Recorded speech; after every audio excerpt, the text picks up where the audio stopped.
Dunia kembali diguncang dinamika geopolitik besar. Dalam sepekan terakhir, tiga kekuatan Asia, Tiongkok, Rusia, dan Korea Utara, menjadi pusat perhatian. Presiden Xi Jinping memperkenalkan rencana reformasi tatanan global baru. Presiden Vladimir Putin memberi dukungan penuh. Sementara itu, Beijing menampilkan parade militer spektakuler dengan senjata mutakhir. Dan Kim Jong-un, pemimpin Korea Utara, hadir langsung usai meninjau pabrik rudal baru di negaranya. Peristiwa ini bukan sekadar seremoni diplomasi. Di balik simbol, ada pesan yang jauh lebih dalam. Dunia sedang menuju sistem multipolar, di mana dominasi tunggal barat semakin dipertanyakan.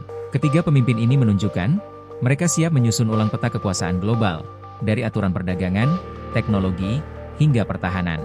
Latar ini memberi kita gambaran. Apa arti sebenarnya dari dukungan Putin terhadap Xi? Apa makna parade militer dengan persenjataan canggih? Dan mengapa Kim Jong-un memilih muncul di Beijing saat momentum ini berlangsung? Mari kita telusuri bab demi bab. Pada KTT Shanghai Cooperation Organization, SCO, di Tianjin, Presiden Xi Jinping meluncurkan inisiatif baru yang ia sebut sebagai Global Governance Initiative. Intinya, Tiongkok menawarkan model tatanan dunia multipolar, yakni dunia dengan banyak pusat kekuatan, bukan hanya satu hegemon. Xi menegaskan bahwa tatanan internasional saat ini dianggap terlalu didominasi Barat, terutama Amerika Serikat dan sekutunya. Xi tidak hanya bicara konsep. Ia menjanjikan bantuan 12 miliar yuan untuk proyek infrastruktur, membuka akses sistem satelit BeiDou, dan membentuk ban pembangunan serta pusat kerjasama kecerdasan buatan, AI.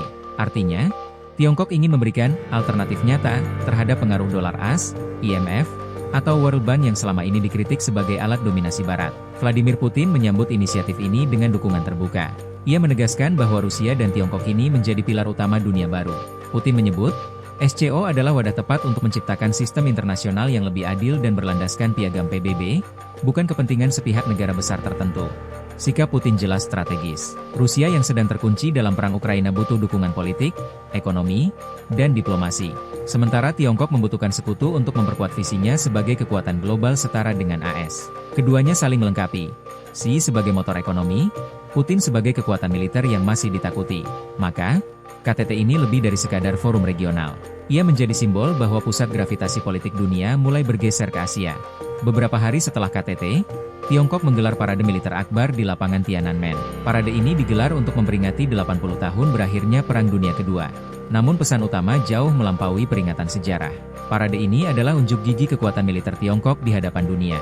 Ribuan prajurit berbaris rapi, diikuti oleh barisan tank, kendaraan tempur, dan rudal balistik. Persenjataan yang ditampilkan bukan sembarangan. Ada rudal hipersonik terbaru, drone laut tanpa awak, serta sistem senjata laser anti-drone. Bahkan, Tiongkok memperlihatkan kekuatan triad nuklir lengkap, rudal antar benua darat, kapal selam dengan misil nuklir, serta pesawat pembom strategis. Presiden Xi berdiri di podium bersama dua tamu penting, Vladimir Putin dan Kim Jong-un. Kehadiran mereka memperkuat simbol bahwa poros baru dunia sedang terbentuk. Xi dalam pidatonya menegaskan, dunia menghadapi pilihan antara perang dan damai. Tiongkok memilih perdamaian, tetapi kami siap menghadapi segala tantangan. Pesan ini jelas ditujukan kepada Barat, terutama Amerika Serikat yang selama ini menguasai jalur kekuatan global.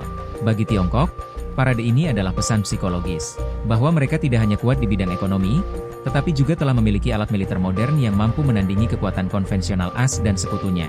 Dan bagi Putin, kehadirannya adalah bentuk solidaritas sekaligus strategi diplomasi, menunjukkan bahwa Rusia tidak sendirian. Dengan demikian, parade ini bukan sekadar pawai, tetapi deklarasi politik. Asia Timur kini adalah pusat kekuatan militer baru. Menariknya, sebelum parade, Kim Jong-un sempat melakukan kunjungan ke pabrik rudal baru di Korea Utara. Ia memperlihatkan lini produksi senjata modern, menegaskan bahwa negaranya terus berinovasi meski terisolasi sanksi internasional. Foto-foto resmi menunjukkan Kim meninjau langsung teknologi baru, termasuk sistem otomasi untuk perakitan rudal. Setelah itu, ia berangkat ke Beijing menggunakan kereta lapis baja khasnya. Kehadirannya di parade militer Tiongkok adalah simbol penting. Korea Utara selama ini dianggap sebagai negara kecil, tertutup, dan miskin. Namun dengan berdiri sejajar dengan Xi dan Putin, Kim mengirim pesan ke dunia. Pyongyang adalah bagian dari poros besar anti-Barat. Diplomasi Kim bukan hanya mencari perlindungan politik, tetapi juga pengakuan simbolis. Dengan memperlihatkan diri di Beijing, ia menegaskan bahwa Korea Utara tetap relevan, dan suaranya tidak bisa diabaikan. Lebih dari itu, Kim mungkin juga ingin memastikan dukungan teknologi militer dari Tiongkok dan Rusia, dua negara yang bisa membantu memperkuat arsenal nuklirnya. Jika dilihat secara keseluruhan, tiga peristiwa ini saling terhubung. Xi Jinping menawarkan gagasan tatanan dunia baru. Putin mendukung penuh sebagai strategi untuk bertahan dari tekanan Barat. Dan Kim Jong-un hadir sebagai simbol solidaritas, menambahkan bobot politik pada koalisi ini. Hasilnya adalah poros baru dunia yang semakin nyata. Tiongkok sebagai motor ekonomi, Rusia sebagai kekuatan militer besar, dan Korea Utara sebagai wildcard yang mampu mengganggu stabilitas regional bila perlu. Mereka bersatu bukan hanya karena kepentingan bersama, tetapi juga karena musuh yang sama, dominasi Barat, baik melalui NATO, dolar AS, atau lembaga internasional yang dianggap bias. Implikasinya sangat besar. Pertama, PBB bisa semakin terpecah. Kedua, ekonomi global bisa lebih cepat terfragmentasi antara blok Barat dan blok Asia. Ketiga, perlombaan senjata, terutama di Asia Pasifik, hampir pasti meningkat. Singkatnya, dunia sedang menyaksikan kelahiran ulang perang dingin versi abad ke-21.